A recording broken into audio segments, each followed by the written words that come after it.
গিরগিটির যত রং না মানুষ দেখেছে বিগত 10 বছরে, তার থেকে বেশি রং বর্তমান নেতাদের দেখা হয়ে গেছে। তার কারণ হচ্ছে তারা একবার এই দলে গিয়ে সাঁতার কাটবেন, একবার ও দলে গিয়ে সাঁতার কাটবেন।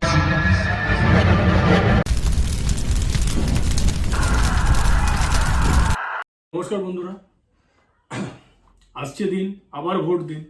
ভোট দিয়েই যাবেন। 5 বছর কাটতে পারবে না, আবার ভোট দেবেন। আবার 5 বছর কাটতে পারবে না, আবার ভোট দেবেন। কেউ একবার এই দলে পাল্টি মারবে, কেউ একবার ওই দলে পাল্টি মারবে। গিরগিটির যত রং না মানুষ দেখেছে বিগত 10 বছরে, তার থেকে বেশি রং বর্তমান নেতাদের দেখা হয়ে গেছে। তার কারণ হচ্ছে তারা একবার এই দলে গিয়ে সাঁতার কাটবেন, একবার ও দলে গিয়ে সাঁতার কাটবেন। তাদের নীতি বলে কোনো কিছু নেই, আর থাকবেও না। সাধারণ মানুষ তাদেরকে একটা প্রতীক চিহ্নে জেতায়, তারা গিয়ে আরেকটা প্রতীক চিহ্নে লাভ দেয়। এটা কতটা যৌক্তিক, কতটা সাংবিধানিক, তা নিয়ে কোনো বিচারিতা নেই। এই একজন বলেছিলেন বড় বড় কথা যে আমরা দল বিরোধী আইন আনবো, দল বিরোধী আইন আনবো। তো দল বিরোধী আইন আর উনি কবে আনবেন আমার জানা নেই, কারণ ওনার রাজনৈতিক ক্যারিয়ারের উপর তো ফুল স্টপ বসেই গেছে। আর যে রাস্তাটা ওনারা দেখিয়েছেন সেই রাস্তাটাই ফলো করছে বিগত দিনে যত রাজনৈতিক পার্টি আছে।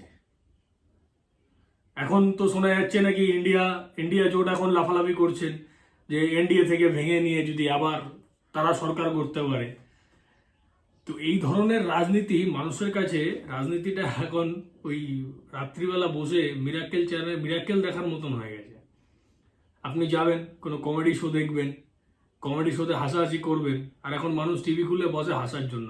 4টে পাবলিক বসিয়ে রেখে দেয়, খিল্লি করে, তারা চিল্লাচ্ছে, এমনভাবে চিল্লাচ্ছে যেন মনে হয় তার বাড়ির থেকে কেউ চালের ভাতের হাঁড়িটাতেও তুলে নিয়ে চলে গেল। তো বাই ইলেকশন নিয়ে কিছু কথা, মন্তব্য কিছু দেওয়ার ছিল।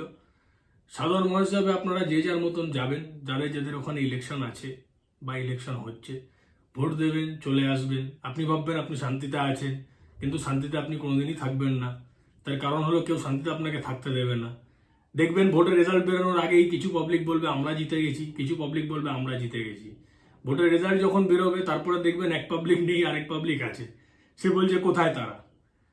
বর্তমান রাজনীতির পরিস্থিতিটা এতটাই বাজে, এতটাই নিম্ন জায়গাতে পৌঁছে গেছে যে যেখানে দাঁড়িয়ে থেকে সাধারণ মানুষ ভাবছে যে আমি ভোট দিতে যাবো কি যাব না।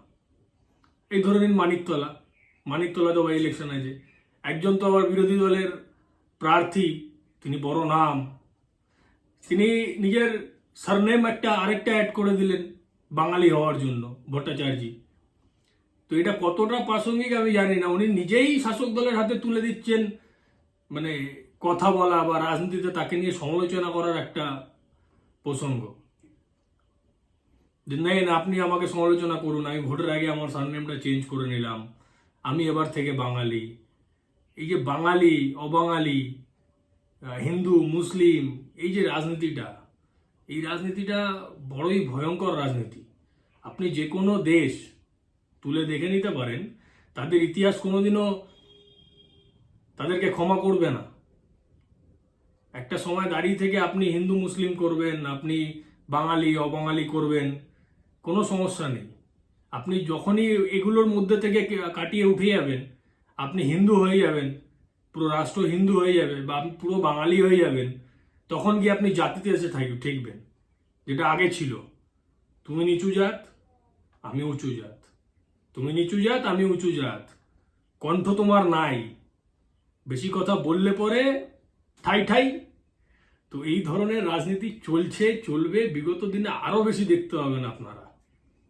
আপনাদেরকে জবাব দিতে হবে, যেখানে যে ক্যান্ডিডেট ভালো হবে তাদেরকে ভোট দেবেন।